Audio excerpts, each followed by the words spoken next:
yanzu nan wannan labari kwatsam ya zo mana a safiyar yau. Inna lillahi wa inna ilaihi raji'una.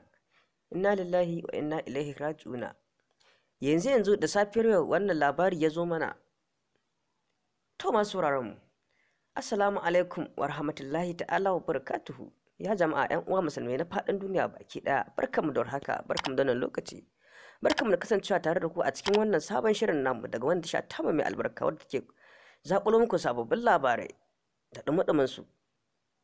To masu sauraron wannan wani fitaccen labari ne akan yanzu faruwar abin inna lillahi wa inna ilaihi raji'una. Yanzu social media ta ɗauka ƙalu inna lillahi wa inna ilaihi raji'una. To masu sauraron mu, zan so idan yau ne farkon zuwanka a cikin wannan tasha tamu mai albarka mai suna Biral Hausa TV, ka daure ka dangwala mana alamar subscribe da alamar ƙarar sanarwa. Ta haka ne kadai da zarar mun ɗora sababbin shirye-shiryen za su zo kai tsaye da zarar mun ɗaura.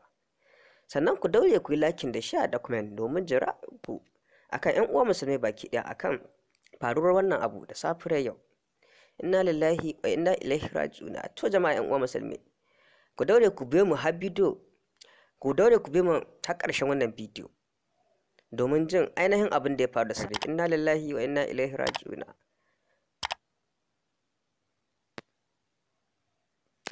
To masu sauraron, barkamu da dawowa tare da ku a cikin wannan sabon shirin.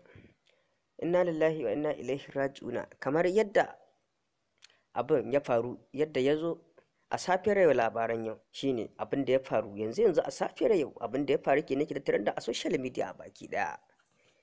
To masu sauraron, kamar yadda wannan fitacce naku shahararre wanda ba kowa ba face jarumin fim ɗin Izzat, wanda ba kowa face Lawan Ahmad, inda ya fito yayi wani bayani akan faruwar irin wannan abin da yake faruwa a social media baki daya, inda zaka ga ana yada hotuna kamar yadda dai kuke gani misali akan wannan bidiyo da muke kai. Za ku ga ainihin yadda aka yi rubutun da yadda aka ɗora hoton. Inna lillahi wa inna ilaihi raji'un. Ya gargaɗi akan yada irin waɗannan abubuwa a social media babu kyau. Ba tun yau ba wannan fitacce yayi gargaɗi ga YouTubers su daina yada irin wannan abu, su daina yada ƙarya akan kuma abin da bai faru ba. Inna lillahi wa inna ilaihi raji'un. Sakamakon kamar irin haka, mutum yana can gidan shi lami lafiya kwance, ko a yi mai shaidi ko a da mai shaidi ko a ce ya mutu, to absani kuma abin ba haka bane. Idan ba za ku manta masu rarrama a koda yaushe a kullum akan social media baki daya akan abubuwan da suke faruwa kenan. Inna lillahi wa inna ilaihi raji'un. Mu dai abin da zamu ce a wannan tasha ta mai albarka, sai dai mu ce Allah ya kyauta, Allah ya kiyaye gaba. Inna lillahi wa inna ilaihi raji'un. Ya jama'a wa musulmi, mu daina irin yada waɗannan dan ba abu bane mai kyau. To masu sauraron, fitacce shahararre na kuma farin jini face kowa ba face Lawan Ahmad, fitacce naku inda yake jama mutane kunnuwa akan ya haɗa irin wannan abu. Ba tun yanzu ake yada ba, an daɗe ana yadawa, inda yake jawa mutane kunnuwa akan da su daina yada irin waɗannan hotuna da sauransu. To masu sauraron, mun dai ji kuma muna ji muna gani har kullum a koda yaushe, kamar yadda kuke gani a koda yaushe akan wannan tashoshi namu masu albarka, musamman ma wadda tasha ta mai suna Hausa Biral. Har kullum a koda yaushe tasha ta ku ce mai farin jini.